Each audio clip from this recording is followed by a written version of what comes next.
Welcome back to Yarn as a Second Language. This is the final chapter in the Unraveled Web, a crochet mystery, the final stitch. So if you haven't seen 1 through 4, make sure you go back and watch that. This is the last chapter in this series. And let me know in the comment section if you have enjoyed this or not. Also hit that thumbs up button, hit the subscribe button if you're not subscribed. And without any further ado, do the intro and jump into the video. Adios.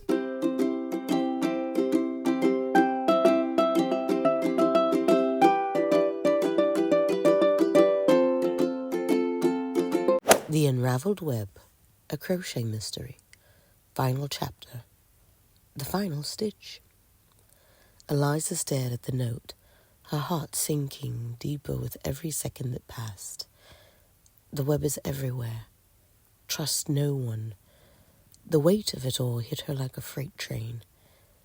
There was someone close to them, inside their circle, working for the web, and they had no idea who it was. Harris, Claire, and Eliza exchanged uneasy glances as the sharp silence thickened with tension. Outside, the streets of the small town carried on like nothing was happening, but Eliza knew better. They were being hunted.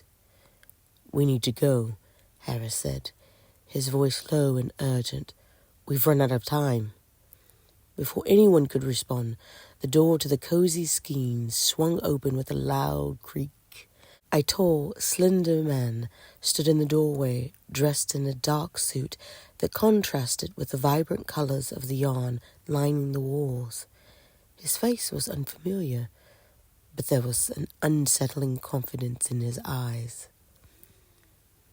"Eliza," the man said, stepping into the shop with deliberate calm. His voice was smooth, almost too friendly. "I've been looking for you." Harris reached for his gun, but the man raised his hand slowly, almost like he knew exactly what would happen next. "Please, no need for violence. I come in peace." He smiled, but it didn't reach his eyes. Eliza's skin crawled. "Who are you?" The man tilted his head, the smile never fading. "I suppose it's time for introductions. My name is Marcus Drake. I represent the people you've been running from. The web." Claire gasped, taking a step back. Harris's finger hovered over the trigger, but something in Marcus's demeanor made him hesitate. This man wasn't here to fight. "We're not handing anything over," Eliza said, her voice steady despite the fear creeping up her spine. Marcus's eyes twinkled with amusement. "Ah, you misunderstand. I'm not here to take anything from you. I'm here to show you the truth." Eliza's stomach churned. "The truth?" Marcus nodded. "You've been fighting against shadows, my dear. You think the web is some criminal organization, some group of thieves hunting down your friend's grandmother's design for personal gain. But it's so much more than that." He gestured toward the map and the crochet hook still in Claire's hand. "Those designs, what you've been chasing, is the key to something much bigger." Harris stepped forward, his voice hard. "Bigger how?" Marcus's eyes flicked to him. "Bigger than you can imagine. The web is everywhere, yes, but it's not what you think. It's a network of people, powerful people, who have been searching for the same thing your friend's grandmother discovered. The designs contain a code, yes, but they also unlock something ancient, something dangerous." Eliza's heart raced. "What does that have to do with us?" Marcus sighed, stepping closer to the counter where the map was spread out. "You've been a part of this all along, Eliza. Your family, your bloodline, is intertwined with this mystery. You were never meant to stay out of it." She took a step back, feeling the weight of his words. What are you talking about? Your great-grandmother was one of the original members of the web, Marcus said, his voice almost sympathetic. She helped create it. The patterns you've been unraveling, the codes, they lead to a powerful artifact, one that has the ability to reshape the world. Your friend's grandmother was close, but she never found it. She passed the knowledge on through her designs, and now you hold the final piece. Eliza felt like the ground was slipping out from under her. Her great-grandmother? The web? It didn't make any sense. You're lying. Marcus shook his head. No, I'm not. And I'm not your enemy either. In fact, I'm here to offer you a choice. You can join us, help us complete the work your ancestors started, or you can continue to fight. But if you fight, you'll lose. We will find the artifact, with or without you. Eliza's mind whirled. Could it be true? Could her family have been involved in something this big, this dangerous? And if so, what did that mean for her? Before she could respond, Claire spoke up, her voice shaky. If Eliza's family is connected, then what about my grandmother? Why was she involved? Marcus turned to Claire, a flicker of something darker passing through his eyes. Your grandmother wasn't meant to be involved. She stumbled onto something she shouldn't have. We tried to warn her, but, well, she was stubborn. The room seemed to close in around them, the weight of Marcus's words pressing down on Eliza. This was bigger than she'd ever imagined, bigger than her life, and now the choice was hers. I'm not joining you, she said, her voice firm. I don't care what my family was involved in. I'm not going to help you destroy whatever the artifact is. Marcus sighed, his head shaking. That's unfortunate.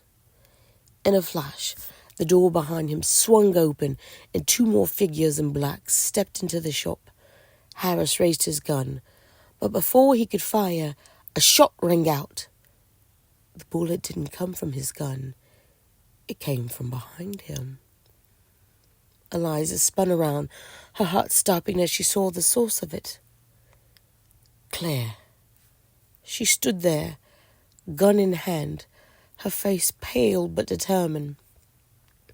Eliza's breath caught in her throat. Claire, what are you doing? Claire's hand trembled as she lowered the gun. I'm sorry, Eliza, she whispered, her voice cracking. I didn't want it to come to this, but they promised me. They promised I could save her. Eliza's mind raced, trying to make sense of what was happening. Save who? My sister, Claire said, tears streaming down her face. She's sick. They said if I helped them, they'd give me the cure. Eliza's heart shattered. Claire, her friend had been the traitor all along. The web had been manipulating her, using her desperation against her.